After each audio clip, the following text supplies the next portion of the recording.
سے تقریباً 3 دہائیوں پہلے تک دنیا کو سیاسی لحاظ سے 2 بلاکوں میں تقسیم کیا جاتا تھا، اور دنیا کا کوئی ملک اپنے آپ کو ان دونوں فرعونوں امریکہ اور روس کا غلام تصور کرتا تھا۔ یہ تصور محال تھا کہ کوئی ملک ان دونوں بلاک سے آزاد ہو کر دنیا کے نقشے پر رہ سکے، جبکہ دوسری جانب اسرائیل کے ناپاک وجود کو دنیا کے نقشے پر زبردستی ابھارا جا چکا تھا، جس کو بوڑھے استعمار برطانیہ اور جوان استعمار امریکہ اور روس سمیت دیگر مغربی ممالک نے مشرق وسطی میں اپنے ناجائز مفادات کی تکمیل کے لیے جنم دیا تھا۔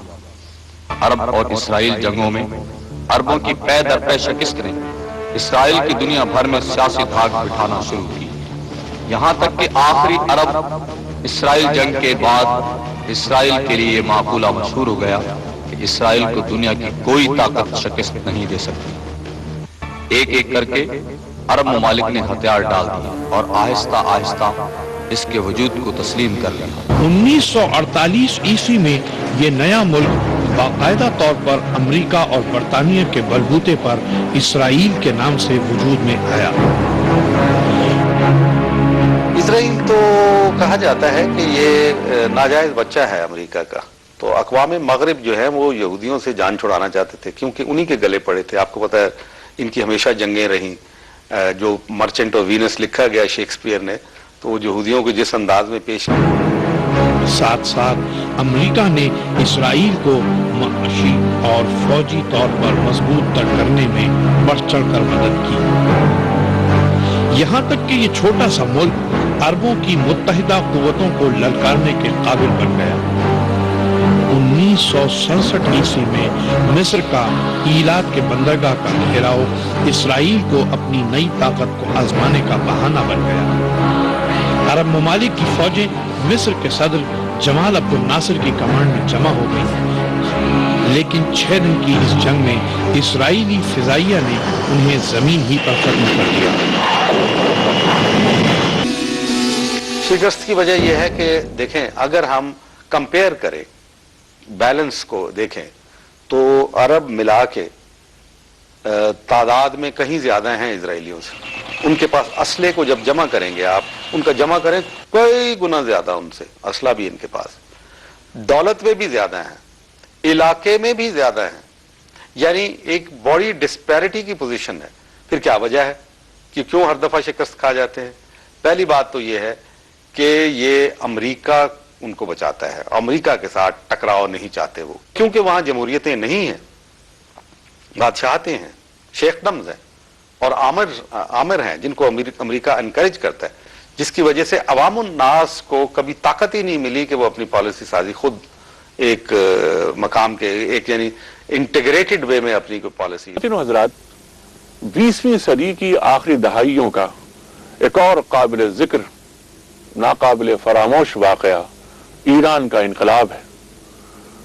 1978 میں 20 لاکھ سے زائد ایرانیوں نے شاہ کے خلاف ایک بھرپور مظاہرہ کیا، جس کے نتیجے میں شاہ کو ملک چھوڑنا پڑا۔ شاہ محمد رضا پہلوی،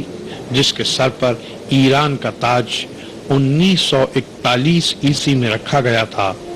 جیسے جیسے دن گزرتے گئے عوام میں نامقبول ہوتا گیا، جس کا بنیادی سبب بڑھتی ہوئی معاشی ناہمواری تھی۔ روز بروز اور زیادہ خوشحال ہوتے ہوئے خوشحال طبقے کو شاہ کی سرپرستی حاصل تھی، اور یہی طبقہ شاہ کا طرفدار تھا۔ افلاس زدہ اور متوسط طبقوں کے عوام اگر کسی طور پر اپنی بے اطمینانی کا اظہار کرتے تھے تو ان پر ظلم توڑے جاتے تھے۔ ان مظالم کا ذریعہ خاص طور پر وہاں کی خفیہ پولیس تھی۔ ایسے میں آیت اللہ خمینی مذہبی اور عوامی دونوں تحریکوں کے سربراہ بن کر ابھرے۔ 2 بار جلاوطن ہوئے، مگر جلاوطنی میں بھی اپنی تحریک کامیابی کے ساتھ چلائی۔ بالآخر 1978 میں 20 لاکھ سے زیادہ ایرانیوں نے شاہ کے خلاف ایک بھرپور مظاہرہ کیا، جس کے نتیجے میں شاہ کو ملک چھوڑنا پڑا۔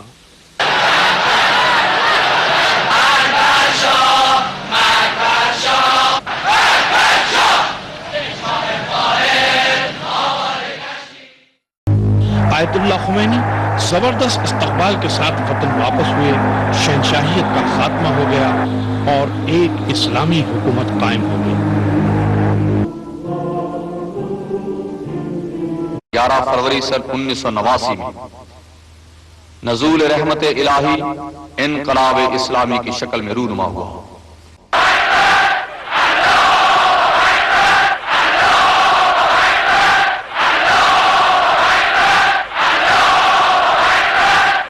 ایرانی مسلمانوں کی عظیم قربانیوں اور امام خمینی کی بے مثال رہبری نے سب کچھ بدل دیا۔ امام خمینی کا سب سے پہلے نعرہ یہی تھا کہ ہم نہ شرقی طاقت کے ساتھ اور نہ مغربی طاقت کے ساتھ بلکہ ہم استقلال کے ساتھ اسلامی حکومت قائم کریں گے، جس کی بنیاد خدا وحدہ لا شریک کی وحدانیت پر ہوگی اور اس کے مقابلے میں ہر قسم کی طاغوتی طاقت کی نفی ہوگی۔ پھر ایسا ہی ہوا۔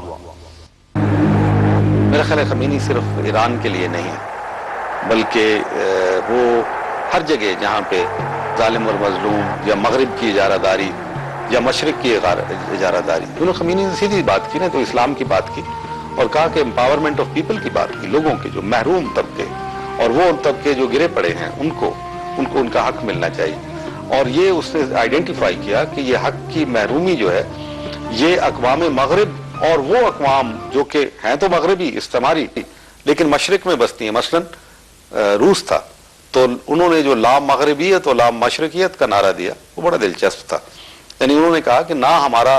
ریولوشن جو ہے وہ سوشلزم کی بنیاد کے اوپر ہے، نہ کیپٹلزم کی بنیاد کے اوپر ہے، ہم تو اپنی ہی یہاں سے اپنی مٹی میں سے اس کو اٹھائیں گے۔